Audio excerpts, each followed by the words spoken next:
cold in here, but this morning, this room was like a freezer. It was like shaking cold.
It's on my desk, straight on the top. Let me double check. Yeah. Oh, no, wait, nope.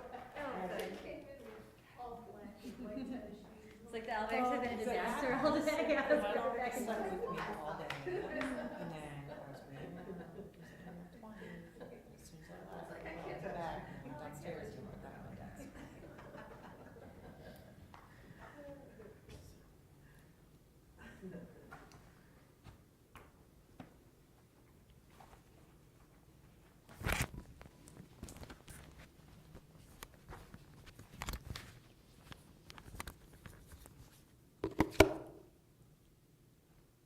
So I haven't been fortunate to work with you much this year. I know. Well, in a different way we do. Sorry, yes. Maybe get some more for that. I'm sorry? Yes, I think, yeah, Joyce had that job. Hey, man. Got one more. You have many more this year? 2 left. I had to get one continued today, and I have 2 set in December. Okay.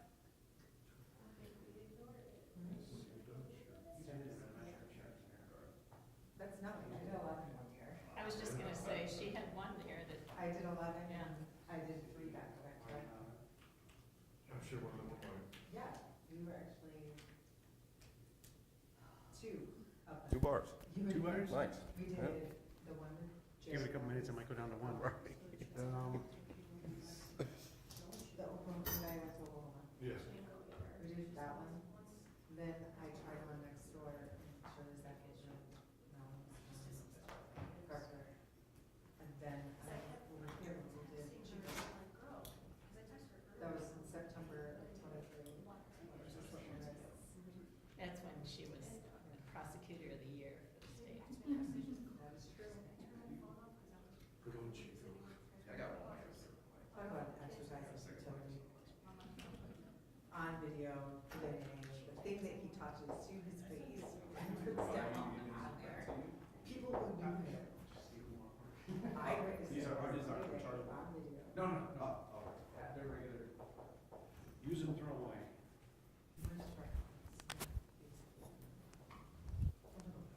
They make you guys use rechargeables. Yeah. Really? Yep. All of them. I have been paying them recharge all the time. Yep. That's why I was not charged. I forgot to recharge them. Yeah, and they don't last as long.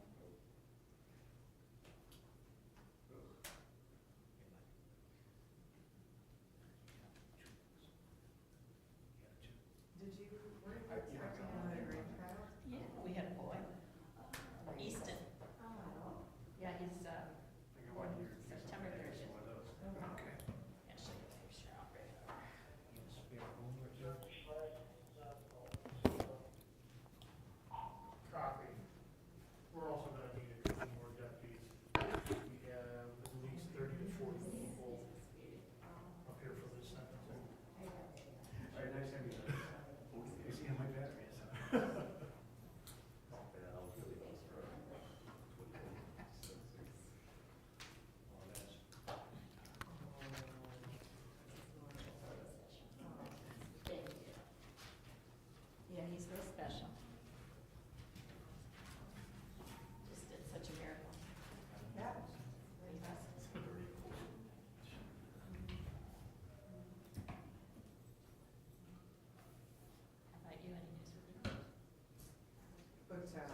saw you before today, Jack. This is my third round. Yeah. Jenny, you want to do the family? Person, oh, Jordan, do you want to view? Huh?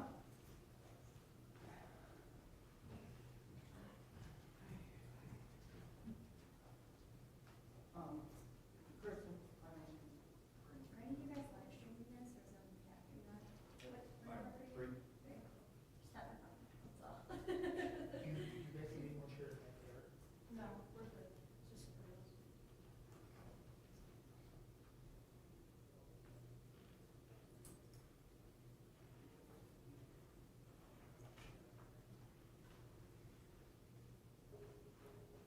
You ain't taking my spot. Just my spot.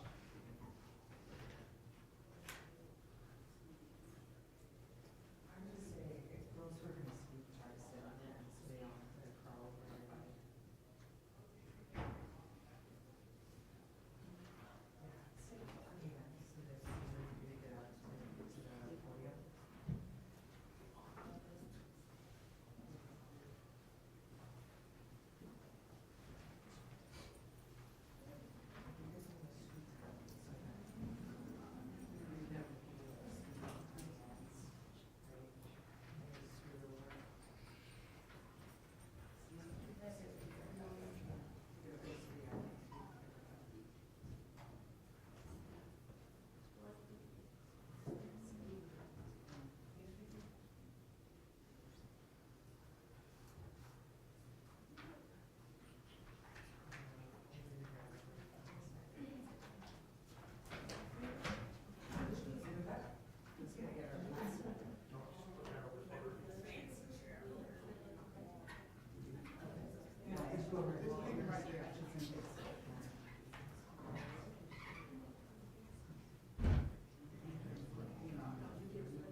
There's no room.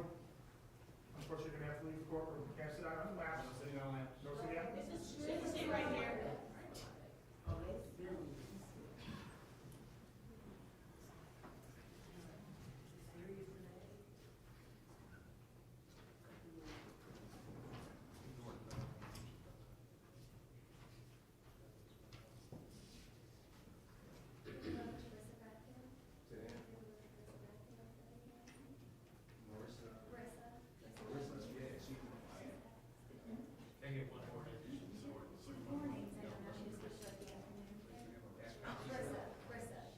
She's in the morning.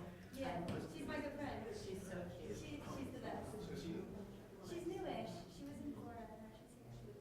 I like her. Yeah, she's the best. I know.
Please make sure all cell phones are turned.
court, can you just let her up? She just wants to drop some check off.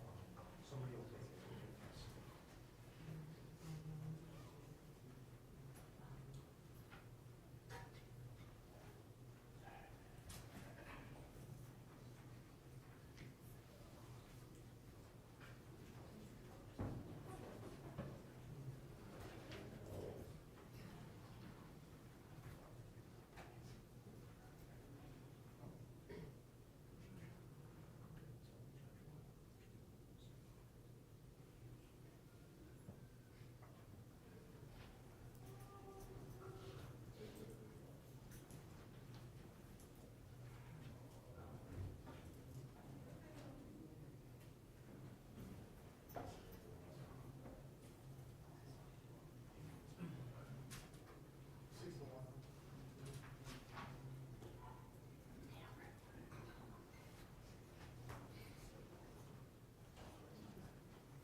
All rise, please.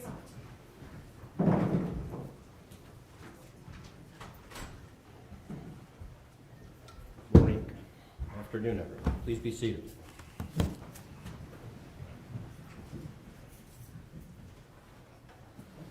All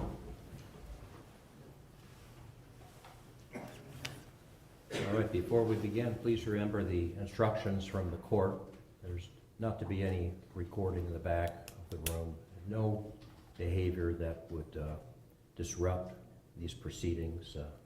Both the lawyers for the defendant as well as the lawyers for the state have put a lot of work and effort into these proceedings, and there should be no interruptions of that, either now or during the time when they're speaking, or the defendant is, or at the time that the court renders a sentence on this matter. All right, thank you. Court will state for the record that there are two cases in front of it for sentencing. This is the State of Ohio versus Phoenix Brown. Those case numbers are 698-632 and 700-674. At the time of the trial, the court allowed the two matters to be tried to the jury together, but we did renumber the counts so the jury would have a clear, concise, sequential order in their determinations. Those counts being count number 1, aggravated murder, count 2, aggravated murder to begin with in case 698-632, to which there were findings of guilty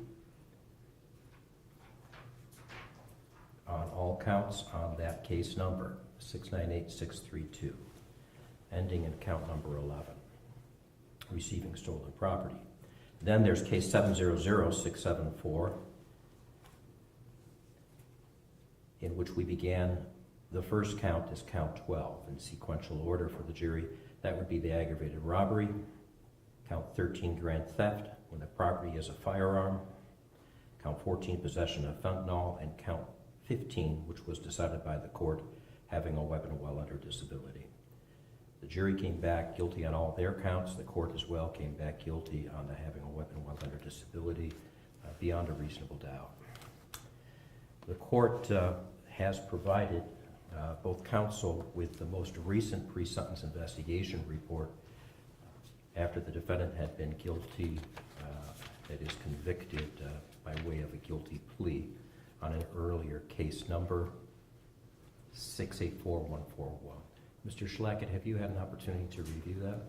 Thanks to your wonderful staff, Your Honor, we've had an opportunity to review that information. I don't believe Ms. Tipping or I have any additions or deletions and believe the information contained in that report to be factually accurate. Thank you, Mr. Schlackett. With Mr. Schlackett is attorney Mary Jo Tipping, and between them is the defendant Phoenix Brown, brought up from the county jail for his sentencing.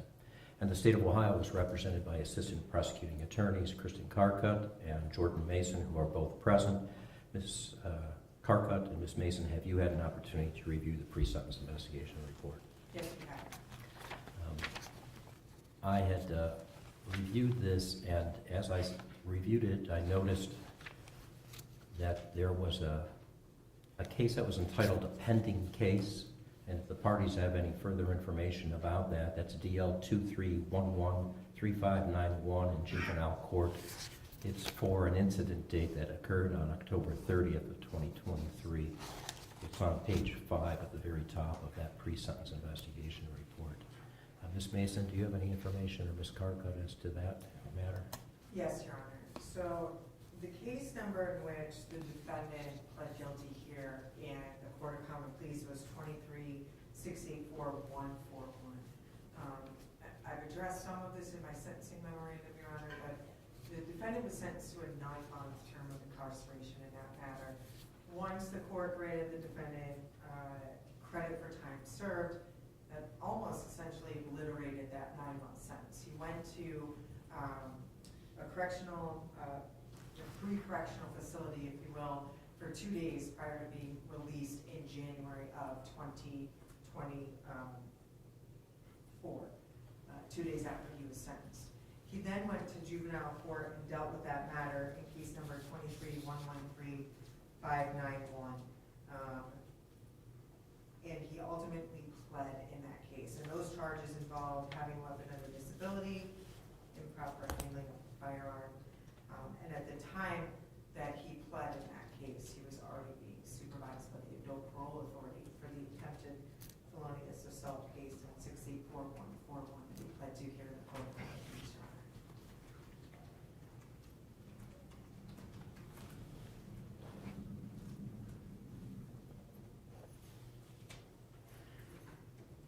So that matter was retained over at juvenile court, even though there had been an adult conviction? It was not. All right, thank you. Okay. All right, does the state have any desire to make any changes to the pre-sentence investigation report then? Other than just providing the court with that follow-up information that the case has since been resolved. All right, thank you. All right, so we'll hear from the state of Ohio to begin with Ms. Carcutt. Thank you, Your Honor. I did file a sentencing memorandum. I think that's been received by the court. I'll note, let me start with respect to merger, Your Honor. It's the state's position that counts 1, 3, 5, 7, and 9. Those are the aggravated murder, and felonious assault counts as they relate to victim Khalyn White. They all merge for the purposes of sentencing, and the state elects that this court proceed to sentencing on count 1. It's the state's position that it counts 2, 4, 6, 8, and 10 aggravated murders, and felonious assaults as they pertain to victim Julius Brown, all merge for the purposes of sentencing, and we ask that the court proceed to sentence on count 2. Counts 11, 12, 13, 14, and 15 are not subject to merger. I outlined where we are in terms of the firearm specifications with respect to 29-14 B1G, which states where a defendant pleads guilty or is found guilty of one or more felonies, one of those being aggravated murder, aggravated robbery, or felonious assault, this court shall impose upon the offender the 2 most serious firearm specifications. So because we're dealing with 2 incidents on different dates, it's the state's position that there are a minimum of 12 years of firearm specifications that must be run consecutive to the sentences that this court imposes on the underlying offenses. So 2 for the aggravated murder case, if you will, 2 3-year firearm specifications there, 1 for the aggravated murder of Khalyn and the other for Julius. And then with respect to the offenses that have occurred on a different date, that would be the aggravated robbery of Shane Dickens, as well as the theft of the firearm for an aggregate total of 12 years of firearm specifications. And it's certainly within this court's purview to sentence, according to that statute, to sentence the defendant to more than those firearm specifications than just the 12 years. However, it's the state's position that with respect to the discretion this court has in the imposition of the sentences on each of these aggravated murders, but that probably won't be necessary for the court. I know that there are family members of both Khalyn and Julius here in the court today. They've been present and attentive for the duration of this trial, and they will wish to address this court. I would like to point out that at the time that the defendant committed the aggravated robbery of Shane as well as the grand theft of the firearm, he was still under the supervision of the Adult Parole Authority, but that terminated on January 11th of 2025. And then the aggravated murders of Khalyn and Julius happened 4 days later on January 14th.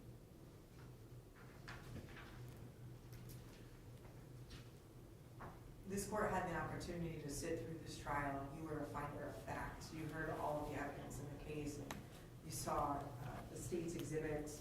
And unlike a lot of the other shootings and murders that we see in our community, this isn't something that popped off at a gas station or had this idea that you have a bunch of teenagers that are just disrespecting one another. These are two kids that were in a car with someone that they knew, and that someone that they presumably trusted. And you know, this isn't one group shooting at another group. These are two calculated executions of a 16-year-old and a 17-year-old. They both received 2 gunshots to the head at very close range from within this vehicle at the hands of the defendant. And that's what this jury returned a verdict of. That this was cold and calculated and planned. And this isn't a spur of the moment type of situation that popped off as a result of just kids running around with guns. This was an execution, and it wasn't one, it was 2. As I noted, you have a lot of discretion here with 2 separate aggravated murders. Your Honor, you can run these concurrent or consecutive to one another. In life without parole is the maximum penalty that the defendant would face on just 1 aggravated murder, and we're here on 2. Not to mention that there are 2 other victims named in the counts for which the defendant was found guilty, and that is the owner of the vehicle, the Kia, for which he was in receipt of stolen property, and also for Shane Dickens for robbing him of that firearm, and really ultimately his grandfather too, who that firearm belonged to. So I'd ask the court to keep that in mind when it fashions a sentence for this defendant. Some of the seriousness factors for this court to consider in terms of the nature of these offenses. Is this the most serious form of the offense? It is, ×2, because these were executions of these boys. And the fact that the defendant was under supervision, at least at the beginning of this course of conduct that led us to these 2 aggravated murders, he was under the supervision of the Adult Parole Authority, even though that had terminated before he ultimately carried out these aggravated murders. One moment.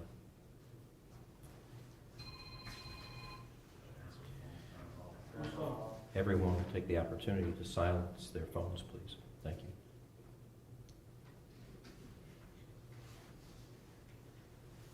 Yes, Ms. Carpet.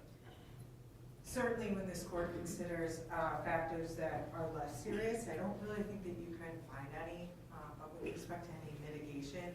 Certainly the state of Ohio recognizes the youth of this offender, but I point out, as I did in my memorandum, Your Honor, that the defendant preyed on victims younger than he. They're 16-year-old boys and a 17-year-old boy. So when you're looking at that, I think those things kind of wash each other out, if you will. It's what makes this case more serious. And while I get that he's young, I think that's something for the court to consider.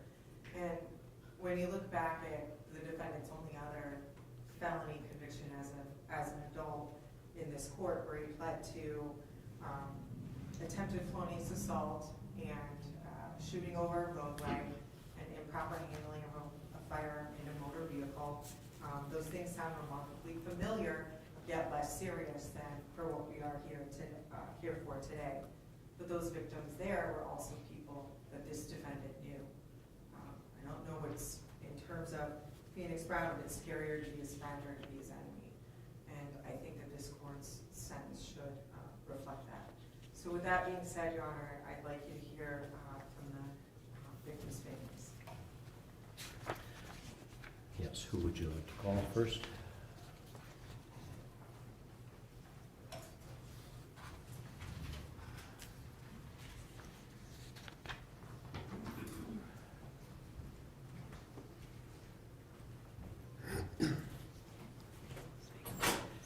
Hello. Hello. Sir, what is your full name, your first name and your last name? First name Calvin, last name White, All right, sir. And you are Khalyn's, father. all right, sir. Hello, Your Honor, my name is Calvin White. I'm Khalyn White's father today. I'm here on behalf of my son and his best friend, Julius Brown, whose lives were taken away too soon. They were teenagers, never had a chance to do anything. As a parent for the last 8 or 9 months, I've been having a hard time accepting this. Phoenix Brown, you changed everybody's life. Your family, my family, and Julius' family.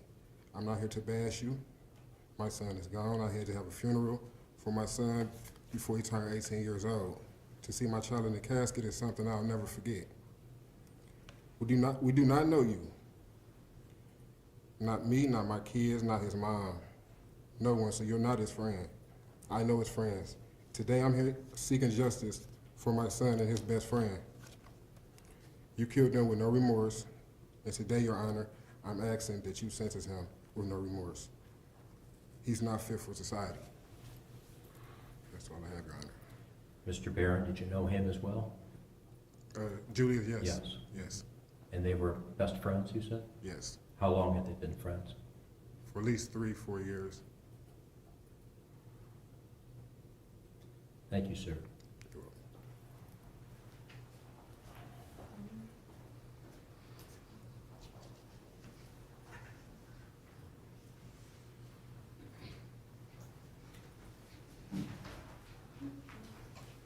Good afternoon. Good afternoon, Your Honor. Could you tell us your full name? My name is Stacy Fussell, How do you And I spell live- your, how do you spell your last name? Fussell. All right. Yes, what would you like to say? I'm the mother of Khalyn White. On January 14, 2025, my son was taken from me in the most tragic, senseless way imaginable. That night, my son Khalyn was with his best friend, Julius Brown, were both killed by the same person, Phoenix Brown. 2 young men, 2 best friends, their lives ended in one violent moment. The devastation from that night didn't just take our lives, it shattered 2 families, mine and Julius. And it left a hole in our hearts that will never heal. Khalyn was my child, full of life, full of laughter, and full of potential. He wasn't perfect, he made mistakes, and he was still finding his way in the world. But he was trying, he had goals, he wanted to do better, and he was learning from what mattered. He was learning what mattered most. He was more than just his past. He was my son and and I loved him with every piece of my heart. He loved deeply, especially his brother and sisters. He was the one who made them laugh, who filled our home with his big personality and energy. Now that he's gone, I see the pain in their eyes every day. They struggle to understand why someone would take their brother away. The laughter in our home is replaced with silence and broken hearts. And the pain is matched by the pain, and our pain is matched by the pain of Julius Brown's family, because we lost both of our boys that night. Julius wasn't just Khalyn's best friend, he was like another son to me, and that bond was shattered. Now both of our families are broken, 2 mothers without their sons, 2 families robbed of futures that were just beginning. Phoenix Brown, you did this. You didn't just take 2 lives, you destroyed countless others. You took away birthdays, graduations, weddings, moments that should have been filled with joy. Left a trail of pain that reaches deep through the families and friends of Khalyn and Julius. There is no day that goes by that I don't replay the night in my mind. No day that I don't wish I could hear my son's voice again or hug him one more time. The pain is constant. In my heart, in my home, in the faces of my children who will never stop missing their brother. Your Honor, I want you to understand that the loss is more than just two names in a case file. Khalyn and Julius were sons, brothers, best friends, and also human beings who matter deeply. Their lives were stolen, and the impact will be felt forever. We will carry this pain for the rest of our lives. All we ask is that justice reflects the gravity of what was taken from us, not just from one family, but two. Thank you for allowing me to speak today, Your Honor. Julius and Khalyn's lives meant everything to us, and they will never be forgotten. Forever 17, forever 16. Thank you. Thank you.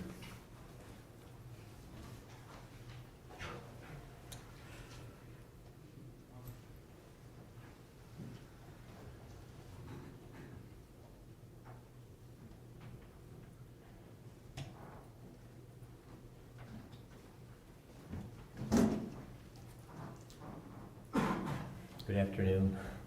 How you doing, Your Honor? My name is Frida Tucker. Yes, Ms. Tucker. F-R-E-D-A-T-U-C-K-E-R.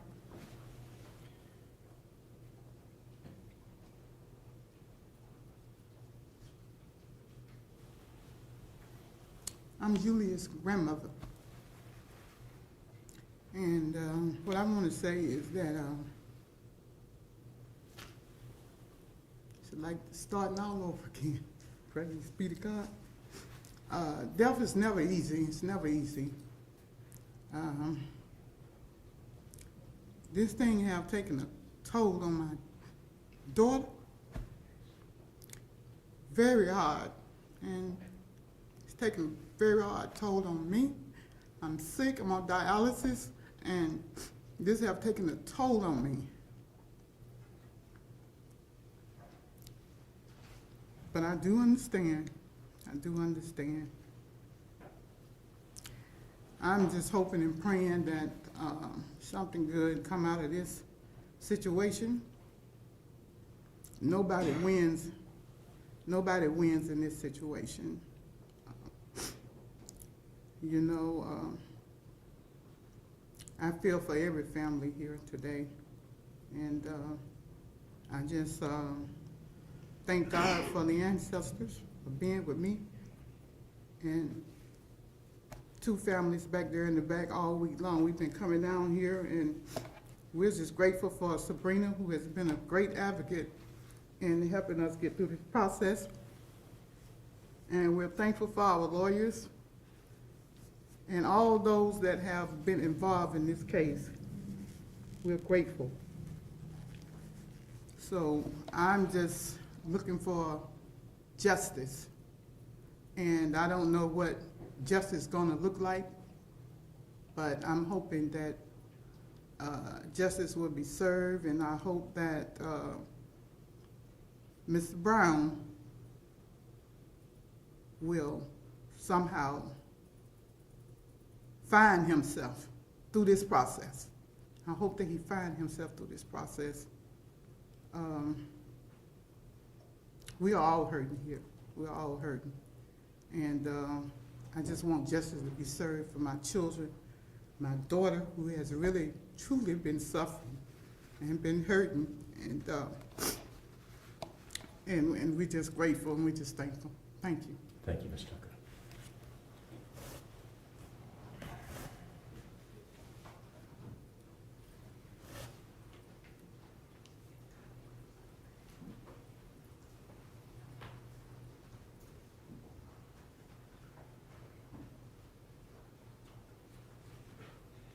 Anyone else, Ms. Carter? That's all, Your Honor. Thank you. All right.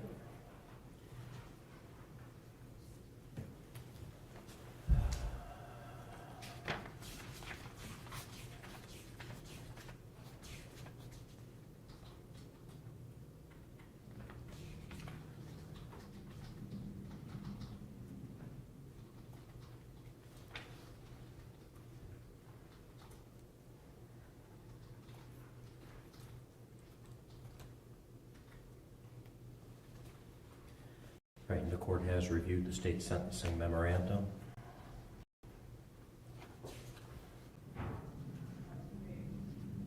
imploring the court to fashion a sentence that will adequately serve all of these overriding principles stated in the revised code. So, Mr. Schlagen, who would like to speak at the defense?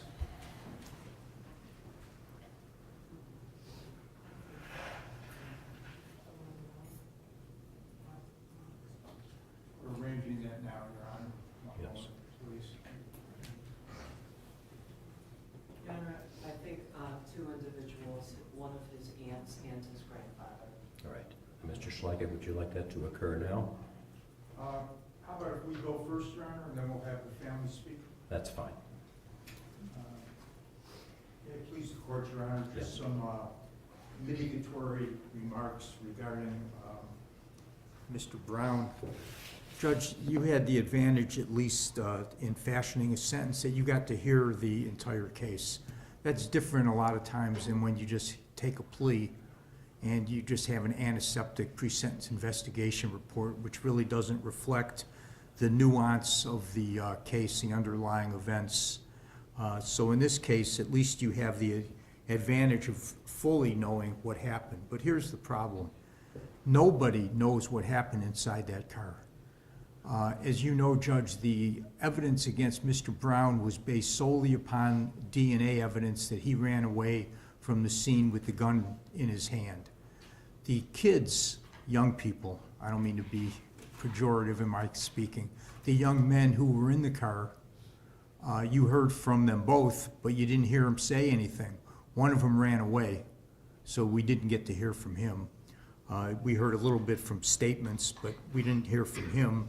And then, of course, we had Christian, I won't use his full name, you know who I'm speaking of. He came in, and despite the benefit he was offered, he rejected that and asserted his Fifth Amendment privilege. I only bring this up, Your Honor, just to point out, we, as we stand here today, truly do not know what happened in that car. Ms. Carcutt's going to tell you it was a cold-blooded execution. The evidence was that this young man ran away simply with the gun. He was 18 at the time. I'm not saying that's okay.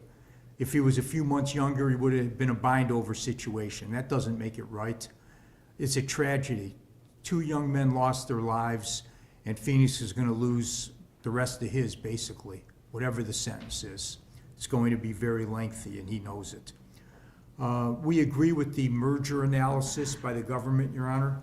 Where we disagree a little bit is under the interpretation of the revised code section regarding 2929.14B1G, which is, of course, the statute that says if there's guns involved and it's a murder or an aggravated robbery or, you know, that list of cases, that there has to be at least 2 gun specifications and the court could impose more. But if, from my perspective, and I think Mary Jo agrees with me, it's 6 years on the incident involving each of these 2 young men, so that's a 6-year gun spec. And then there's a 3-year for the robbery of Shane Dickens. And of course, Your Honor, again, if it had happened a few months before his 18th birthday, in juvenile court, you can't even get a gun spec unless you're the primary perpetrator. And as you heard from the evidence, the theory was that it was on complicity. Of course, in adult court, I'll concede that complicity could cause the imposition of a firearm specification. So we're asking, Your Honor, that you impose a 9-year firearm specification for the different events rather than the 12. The merger for the aggravated murder, and the aggravated robbery. But yes. You're saying not for what the state is suggesting, that the 3-year firearm spec for the grand theft of a firearm would not apply? Is that what you're saying? I don't think that that has to apply because grand theft is not one of the listed subsections in 2929.14B1G. That talks about aggravated murder, attempted aggravated murder, aggravated robbery, felonious assault, or rape. Not about a theft. So that's... At that statute itself that you're addressing. Yes. The court will take the opportunity to read that here into the record.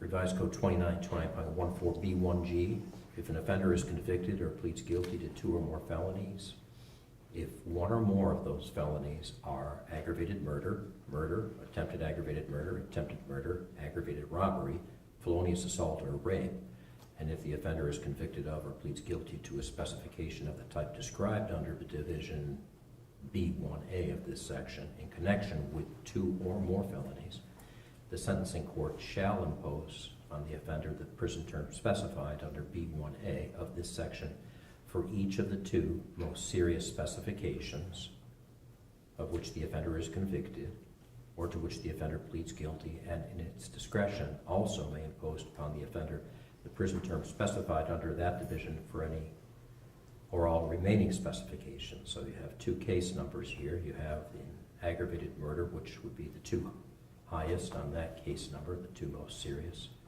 And then you have the aggravated robbery, and then there's another count as well, 2 other counts, right, for the theft of the property and for the fentanyl-related compound? That's a separate drug possession you're talking about? Yes, but that is for an event that occurred on January 14th. So if I understand the state's position correctly, these are 2 separate dates, and so the 2 most serious firearm specifications apply. With respect to the fentanyl possession and the drug and the firearm specification, Your Honor, the court certainly has to impose at least 2 of the most serious offenses, which is 6 years, and then it's discretionary to do another 3 years. That was a continuing course of conduct, as you well know, Your Honor. In terms of time passage, it was seconds or minutes. It's from when Phoenix ran away from the car with the gun in his hand, and then he had the fentanyl in his possession. So we still stand by, of course, you have discretion, the court can do it at once, but I'm submitting most respectfully that we're asking you to exercise your discretion with the imposition of a 9-year firearm specification, which of course has to be prior to and consecutive with the underlying sentence, which is obviously going to be, it's aggravated murder 2 times. Those don't merge, so. And as to those underlying sentences, you said that you and co-counsel do not disagree as to the counts that the state has advised the court are allied offenses and then would merge, so the other counts, in your opinion, also would not merge then? Yes, Your Honor. All the crimes of violence against Mr. White merge with respect to Mr. White. The crimes of violence with respect to Mr. Barron merge for Mr. Barron, but the crimes against Mr. Barron and the crimes with Mr. White do not merge because they're separate victims. And we understand that. The grand theft of the property and the aggravated robbery do not merge. I think that the theft is part and parcel of the robbery. I mean, he was robbed, if you believe his testimony, of his gun, his hoodie, his cell phone, and his Instagram money. Remember, he called it, I think, play money. That's what the aggravated robbery was, Your Honor. It was of the gun. So I think that the grand theft of the gun does merge with the underlying offense of the robbery. It's the same act. It's one's mens rea. It's one culpable mental state. It's one incident with one victim at one time. Okay. I just wanted to understand your arguments. Yes, I'm sorry. And then you were going on further. You were, after we were done with the merger analysis, you were going to speak about the other counts on the indictment as well, or no? The other counts do not. I mean, certainly the drug possession doesn't merge. The weapon disability that this honorable court convicted him of, that's not going to merge. So, you know, that gives you even more, the court even more leeway than it needs already in terms of discretionary sentencing. Your Honor, I'm not going to be bold enough to come up and say to you, here's what we think is an appropriate sentence. We're confident that you can put aside all of the emotional involvement in this case, because obviously 2 young men lost their lives, and it's extremely emotional. But I know that you can dispassionately consider all of the factors of 29, 29, 11, 12, 13, and 14, and craft a sentence which will not demean the seriousness of the offense, will adequately punish this offender, will ensure that government resources are not used unnecessarily, and where, as the victim's family said, where justice will be meted out correctly. We're confident that you'll, consider all of those factors and not just the inflammatory nature of 2 young children losing their lives. Your Honor, there's very little that we can say. I know that the family is certainly interested in closure and having Mr. Brown stand up and say, "I'm so sorry for what happened." He has been, and he'd like to talk, Your Honor. Ms. Tipping and I have given him counsel, asked him not to allocute on his own behalf, because he certainly intends to thoroughly process his appeal and his appellate rights. And we don't want anything that he says in open court to jeopardize his potential rights in his appeal, Your Honor. We most respectfully hope, and I know you won't hold that against him, that he does not allocute, and you won't interpret that as a failure to accept responsibility. It's merely him following the advice of counsel. Saying that, Your Honor, if... And you have then apprised him of all the factors and of the sentencing guidelines that you've already mentioned, that he has a right to speak to the court, and the court could consider, if he spoke and showed genuine remorse, that factor is having some weight. Is that correct? Yes, Your Honor, but at the same time, I hope the court can appreciate why we have given him the advice we've given him. I do. I just wanted to make sure the record was Yes. clear that he's been apprised of his right to do so and what effect that could have under the revised code sections that you're talking about. He has been, Your Honor, and frankly, without getting into privileged communications, it's been a struggle for us to convince him not to address this court and other people that are in this open room. So with that, Your Honor, unless Ms. Tipping would like to make some comments, other than that, we'd like you to consider some comments from his family. Thank you. Ms. Tipping, would you like to make any comments yourself? Your Honor, I don't have anything to add to what Mr. Schleifer Thank has you. placed on the record. And then, Mr. Schleifer, you said somebody wished to speak on his behalf. With your permission, Judge, there's 2 people, they won't be lengthy. They can say whatever they wish to say. Thank you, Judge.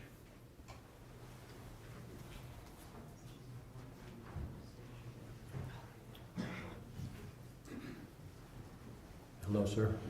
Good morning. And what is your full name? Your Honor, my name is Michael Brown. I'm the grandfather of Phoenix Brown.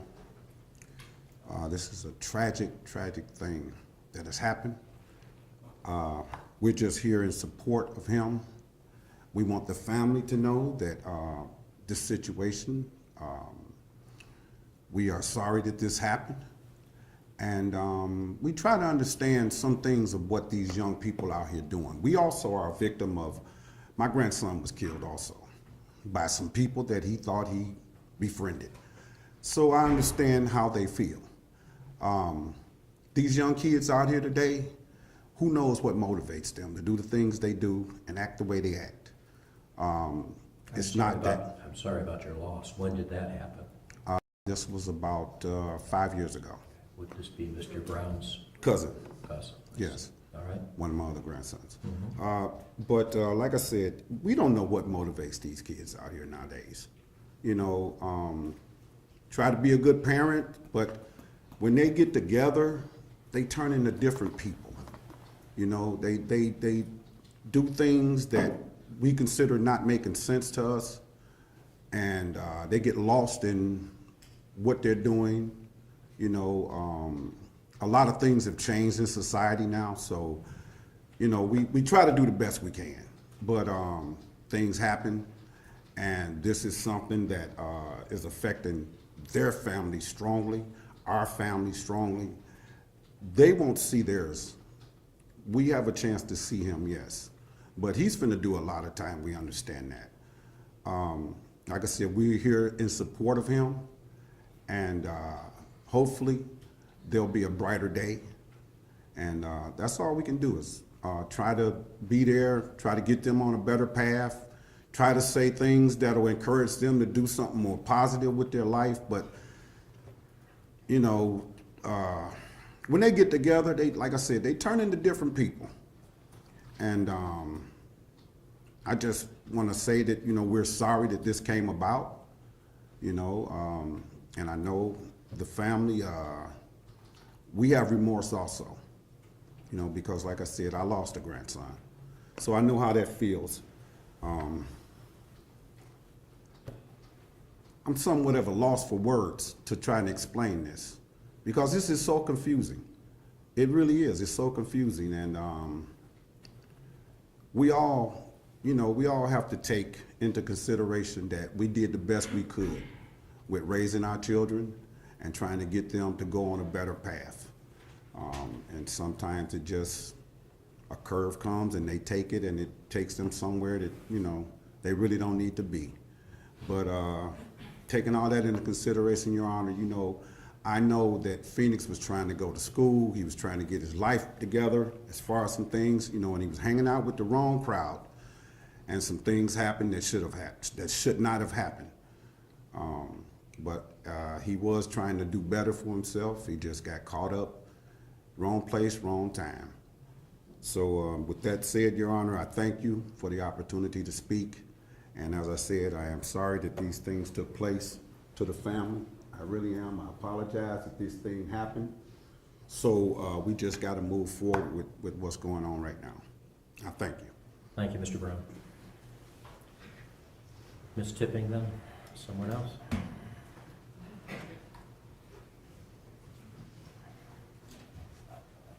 Thank you. Hello, Hello, and what is your full name? my name is Shalonda Brown, How do you spell your first name? SHALANDA. All right. And what would you like to say? I would like to say that How are you related to this is my nephew. Phoenix is my nephew. All right. I'm his aunt. I helped raise Phoenix. I know him very well. I'm a mother of 4 boys. I have a stepson. And like my father said, we did lose my nephew. That happened 2 years ago. So Phoenix is probably dealing with PTSD behind that. I do want to ask for grace and mercy from you, Your Honor. And I do want to apologize to the family of Khalyn and Julius. I know this is not easy. We just went through the same thing 2 years ago, and it's heartbreaking. It really is. Phoenix is not a predator. He does not need to prey on young people. The people that died was 16 and 17, and Phoenix was 18. He was only a year older than the boys. He does not need to prey on anybody. We did not raise him like that. He was raised in the church. He knows God. He knows the Lord. And he knows that that is not right. That's why the young man got up there and said that he tried to stop the robbery, because he was raised in the church. He knows right from wrong. Unfortunately, this did happen, and I hate that it happened. I really do. I pray that we can come together, all these people in here. I pray that we can come together as a community and come up with some type of resolution of what to do with these young people, because this is not going to stop. They are bored and they have nothing to do. And we need to come up with some type of resolution for them. Unfortunately, this did happen. But there were other people in that vehicle, and we don't know what happened in that car. I pray for grace and mercy upon you, nephew.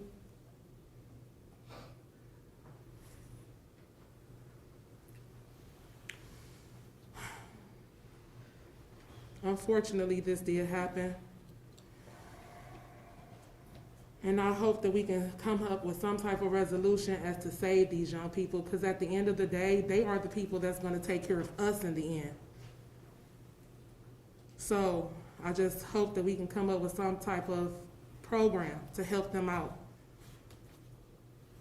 I really am asking for mercy upon his sentence. I stick by my nephew. I support you, nephew. You said you didn't do this, and I believe you. Thank you for your time, Your Honor.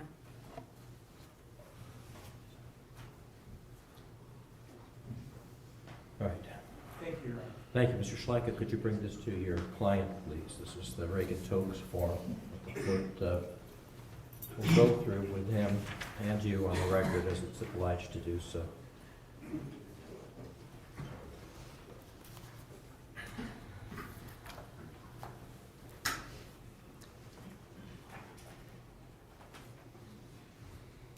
Specifically, this would apply to any felonies of the first or second degree which he was convicted of, those being here the aggravated robbery and the possession of a fentanyl-related compound. The aggravated robbery being a felony of the first degree and the possession of fentanyl-related compound being a felony of the second degree. So this is the statutory notification that needs to be read to the defendant to advise him of those. Mr. Brown, you have that in front of you. I'm going to make sure that you can read that as we go along here. You're being notified that it is rebuttably presumed that you will be released from the service of the sentence on the expiration of the minimum prison term imposed as part of the sentence or on the offender's presumptive earned early release date as defined in section 2967.271 of the revised code, whichever is earlier. You're also being notified, and I'll point you to paragraph 2 there, that the Department of Rehabilitation and Correction may rebut the presumption described in Division B2C1 of this section if at a hearing held under section 2967.271 of the revised code, the department makes specified determinations regarding your conduct while confined, your rehabilitation, your threat to society, your restrictive housing, if any, while confined, and your security classification. Paragraph 3, that if as described Division B2C2 of this section, the department at the hearing makes the specified determinations and rebuts the presumption, the department may maintain the offender's incarceration after the expiration of that minimum term or after the presumptive earned early release date for the length of time the department determines to be reasonable, subject to the limitations specified in section 2967.271 of the revised code. Paragraph 4, that the department may make specified determinations and maintain the offender's incarceration under the provisions described in Division B2C 1 and 2 of this section more than one time, subject to the limitations specified in section 2967.271 of the revised code. And paragraph 5, that if the offender has not been released prior to the expiration of the offender's maximum prison term imposed as part of the sentence, the offender must be released upon the expiration of that term.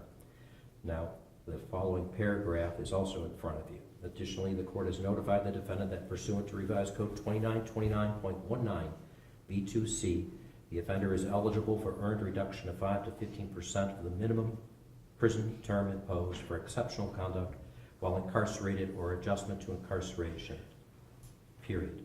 Earned reduction of minimum prison term, ERMPT, does not apply to an offender serving a prison term on a life sentence or on a non-life indefinite prison term for a sexually oriented offense. This does not apply to mandatory aggravated murder sentences, and it will not apply to the firearm specifications. But it would apply to those two underlying crimes that I've just mentioned to you here. So I read that to you in my obligation to the court. All right, sir. Now, in reviewing all of the matters here, I will note that I have reviewed the pre-sentence investigation report, the state's sentencing memorandum. I've heard from counsel and the defendant, his family, that is. I've heard from the victims' families as well. I've reviewed 2929.11 for the principles and purposes of sentencing, 2929.12 for the seriousness and recidivism factors, and 2929.13 and other revised code sections for felony sentencing. The court has formulated the following decision based upon the overriding principles and purposes of felony sentencing, which are to protect the public from future crime by the defendant or others, and to punish the offender using the minimum sanctions that the court determines accomplishes those purposes without imposing an unnecessary burden on state or local government resources. To achieve these purposes, the court has considered the need for incapacitation, deterrence, rehabilitation, and providing for restitution, and the court has considered the relevant sentencing guidelines provided in revised codes 2929.11, 2929.12, and 2929.13, as well as 2929.19. Now, I saw you following along, sir, with what I was discussing. And Mr. Schleckett, have you advised him already of his Reagan-Tokes advisement on those counts that are applicable? Yes, Your Honor, we made him aware of the Reagan-Toke could be applied to the one underlying offense that's not the murders. Yes.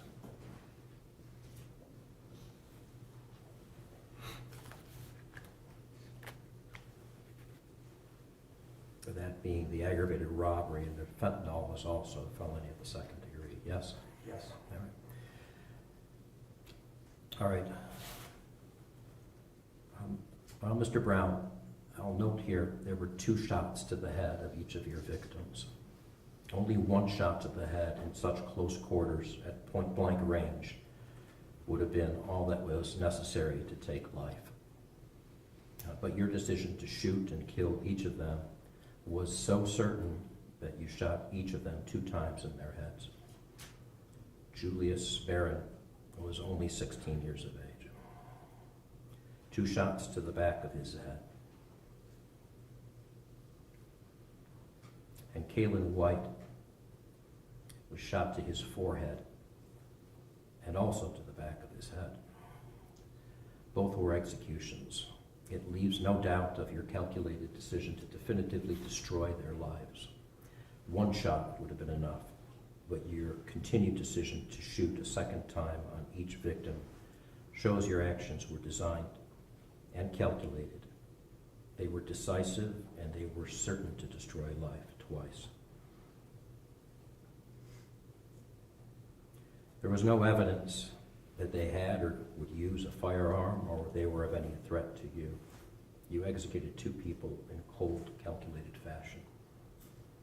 Then you ran with your treasured firearm and your fentanyl. You were pursued by the police. You seemingly got away. But the police, and they did an incredible job locating you, using real-time cameras and analysts and a coordinated effort to set up a perimeter around you. They showed professionalism and a lot of restraint.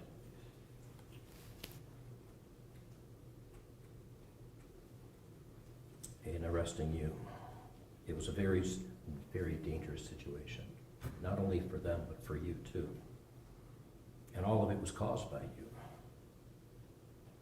Notable to the court was the fact that you wanted to keep that gun and those drugs. At any point, you could have tossed them aside and thrown them away.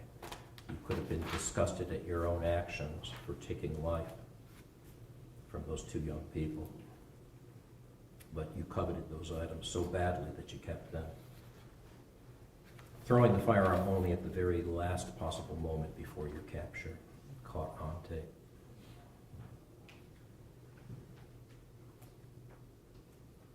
Those Instagram videos of you displaying your gun throughout that evening and pointing it right into the camera.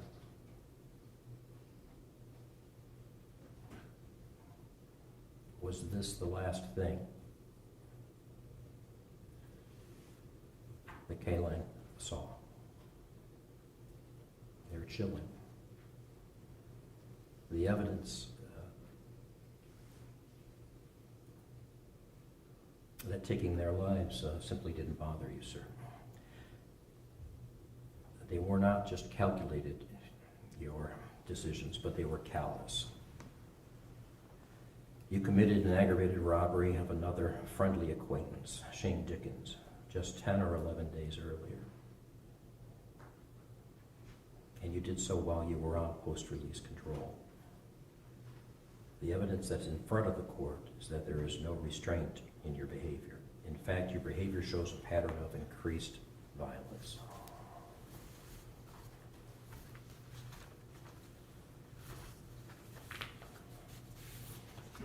The pre-sentence investigation report is somewhat telling, actually very telling. In DL 2010747 in juvenile court, you had an offense date of August 10th of 2020.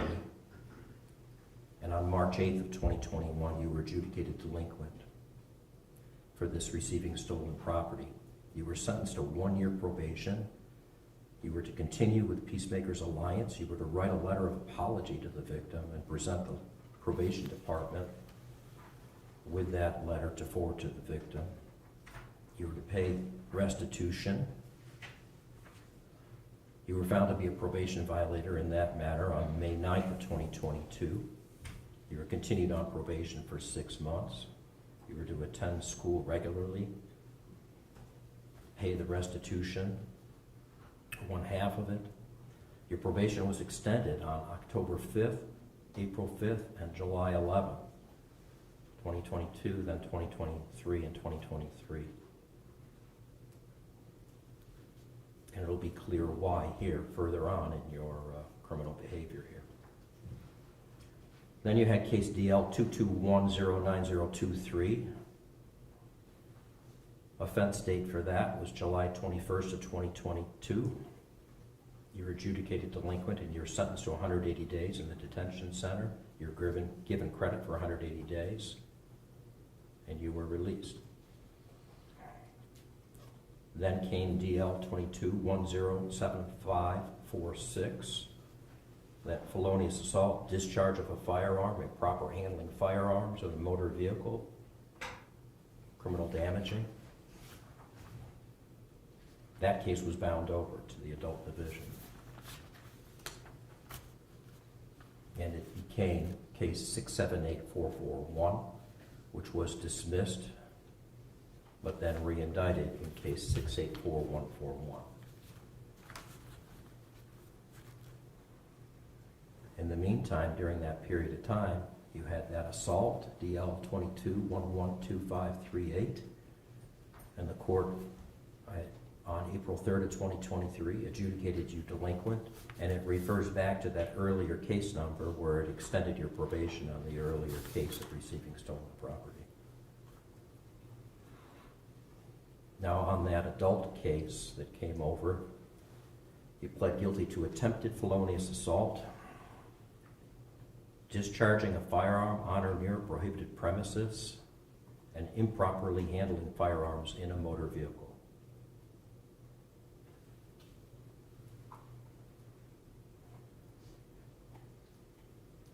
At that time, you were given a 9-month sentence.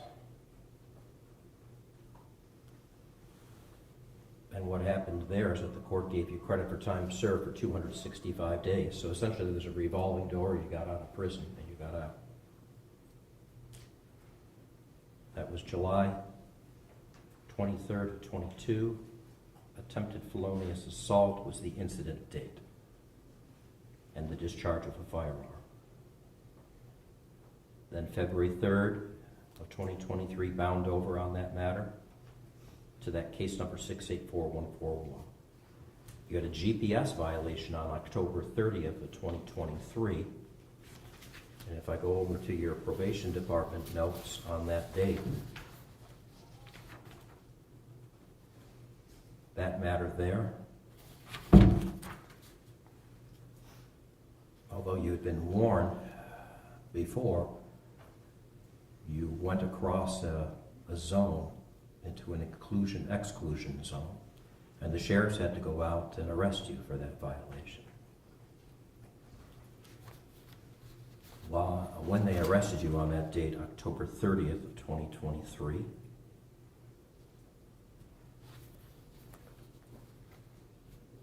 the sheriff's department officers, they were watching the car, and they saw an adult named Markle Morris open the car door. And it's at that point in time that they saw a gun in apparent view.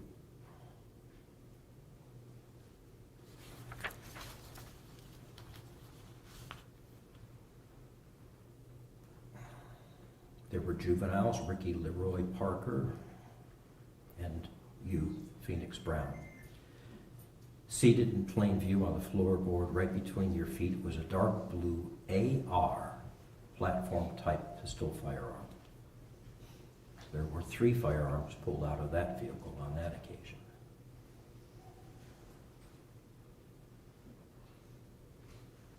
You were arrested for the probation violation, and they thought new charges may possibly come. And that's why I asked about this other case, that pending case in the pre-sentence investigation report, DL 23113591. There was another case having weapons while under disability for that activity, October 30th of 2023, which is right there on the pre-sentence investigation as one of your offense dates. Having weapon while under disability and proper handling firearm.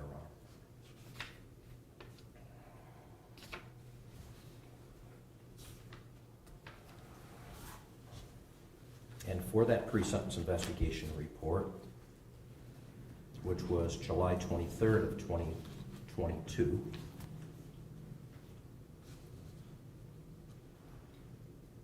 even before that date, the adult case, 684141.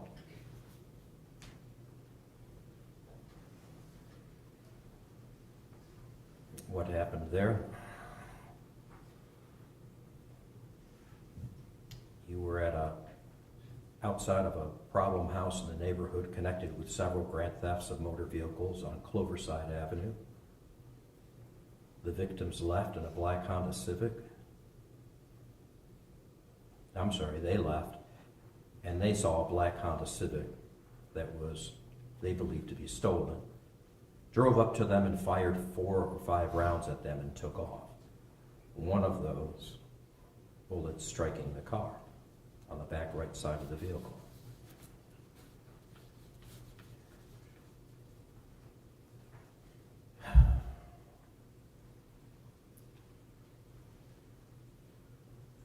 You were on probation. You had an ankle monitor. And that's what you pled guilty to there. Attempted felonious assault, discharge of a firearm on or near prohibited premises, improper handling of firearms in a motor vehicle. And then comes your current case here, again, where you're inside of a motor vehicle with a firearm. But this time, shooting at 2 people point blankly inside your own vehicle that you were in. And you were the oldest person there in the vehicle. The gun comes back to you directly with your DNA on it, none of the others in the car's DNA, and those pellets from both of them matching up to you. So the criminal history here is quite evident. And the probation department even found you at that time to be a high risk level. But you went in and you came out,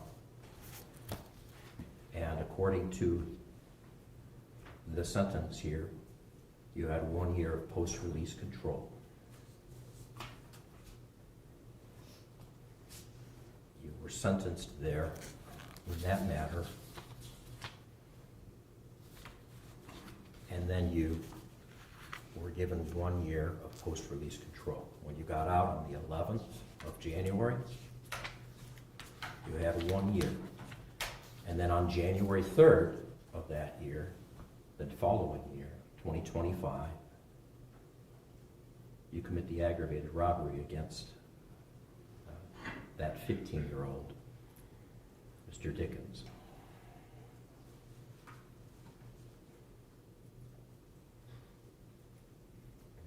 And then only a few days later, these 2 aggravated murders and the other crimes. So the court will take into account the entire statute as well as any mitigation that's been provided here and your criminal history in fashioning the following sentence.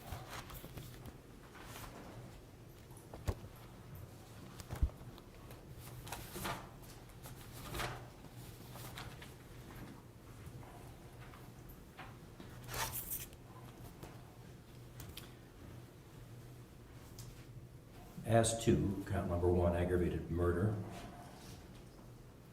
2903.01A. We'll begin with a 3-year firearm specification, which must be served prior to and consecutive to your sentence. Your sentence will be a 30-year sentence on that. That is life in prison without the parole eligibility until after serving 30 full years of imprisonment, in addition to the 3 years.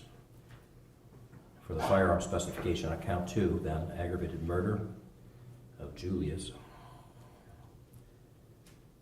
For that, there'll be life imprisonment with parole eligibility after serving 30 years of imprisonment. Again, there'll be a 3-year firearm specification that must be served prior to and consecutive to that. As to count number 11, receiving stolen property, felony of the 4th degree, he'll serve a sentence of 18 months. Concurrently, the adult parole authority has the ability to supervise you for a period of up to 2 years at the discretion of the parole board on that count. Moving on to 700674, for the aggravated robbery, on the separate date there of January 3rd, 2025. For this felony of the 1st degree, the court will sentence you to that firearm specification of 3 years prior to and consecutive to an 8-year sentence on the minimum side of the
receive for the new felony.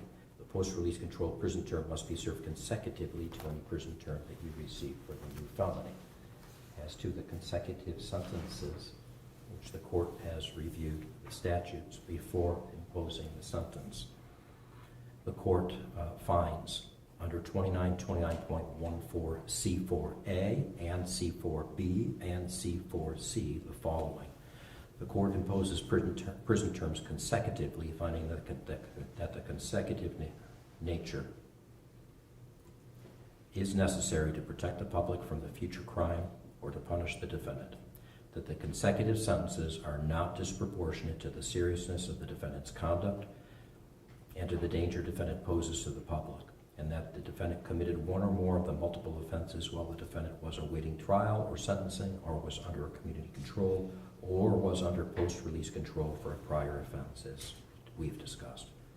And then under that same statute, C4B, the court imposes prison terms consecutively, finding that consecutive service is necessary to protect the public from future crime or to punish the defendant, and that the consecutive sentences are not disproportionate to the seriousness of the defendant's conduct and to the danger defendant poses to the public, and that at least two of the multiple offenses were committed in this case as part of one or more courses of conduct, and the harm caused by said multiple offenses was so great or unusual that no single prison term for any of the offenses committed as part of any of the courses of conduct adequately reflects the seriousness of the defendant's conduct.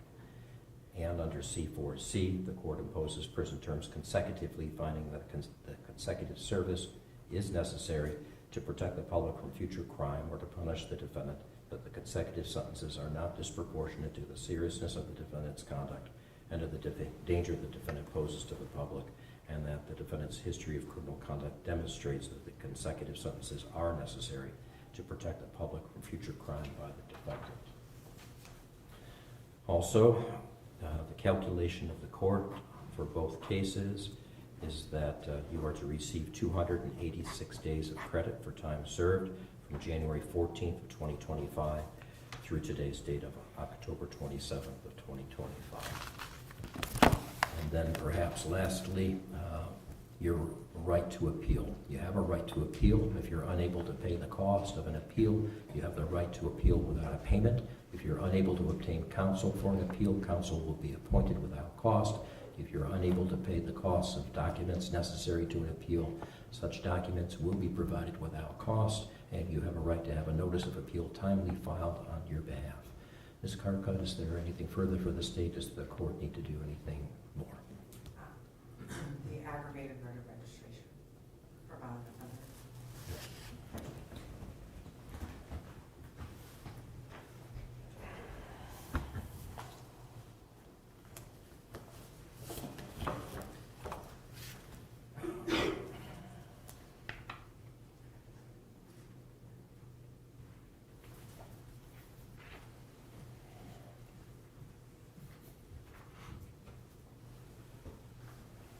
Sir, you have certain duties as a violent offender, ORC 2903.41.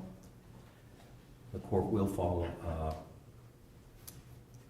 will complete the top of this for you. Do you know your social security number, sir?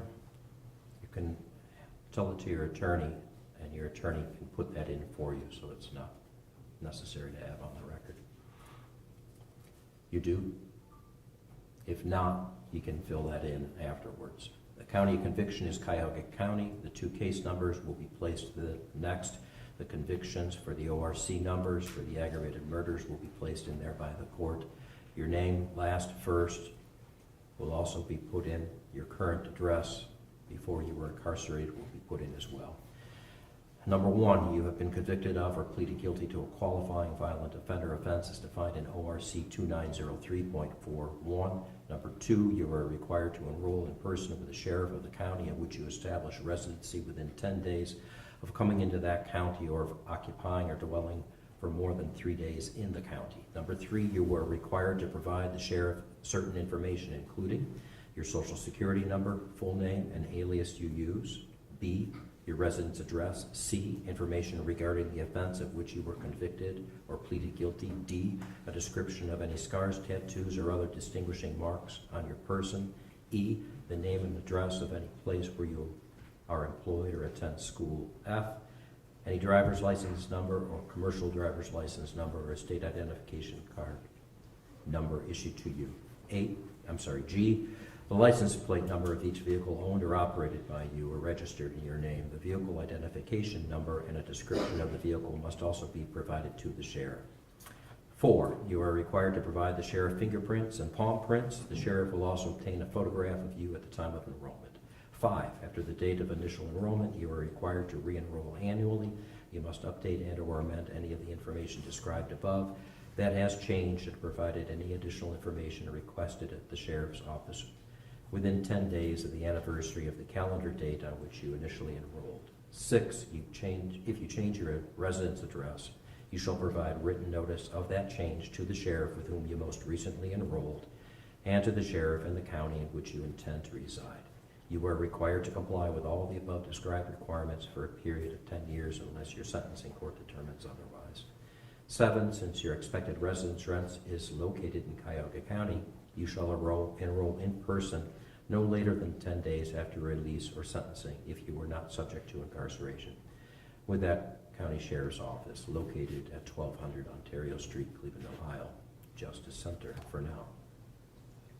8, failure to enroll or failure to verify residence at the specified times will result in criminal prosecution. 9 is your acknowledgement. I acknowledge that the above requirements have been explained to me. I understand the requirements and that I must abide by all the provisions of the Ohio Revised Code, Chapter Section 2903.41 through 2903.44. And you would sign there. Have you understood everything I've said so far, sir? Yes, sir. All right. So I will allow Ms. Tipping and Mr. Schlackett to take your signature in the other room and then provide that to the court. And then 10, I will sign off on that I certify that I specifically informed you of your duties set forth above, and they indicated to me an understanding of those duties.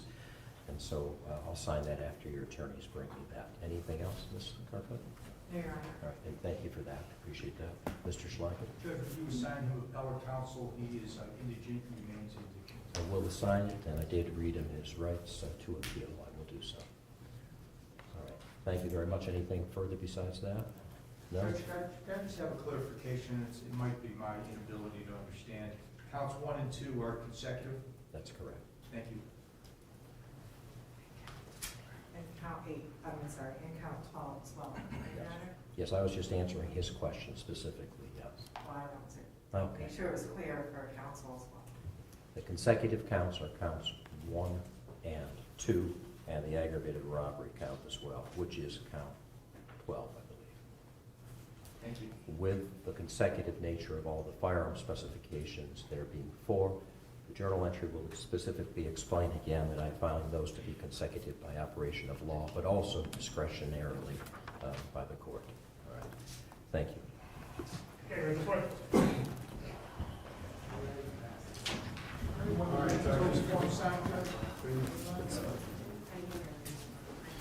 One side, then the other, please, guys. Thank you, deputies.